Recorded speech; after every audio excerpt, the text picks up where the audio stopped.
गरुडगमन तव चरणकमलमिह मनसि लसतु मम नित्यम् गरुडगमन तव चरणकमलमिह मनसि लसतु मम नित्यम् मनसि लसतु मम नित्यं मम तापमपाकुरुदेव मम पापमपाकुरुदेव मम तापमपाकुरुदेव मम पापमपाकुरुदेव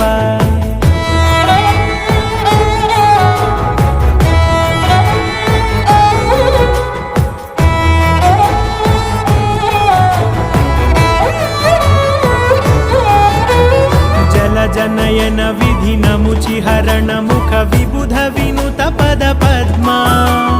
जल जनयन विधि नमुचिहरण मुख विबुध विनुत पद पद्मा विबुध विनुत पद पद्मा।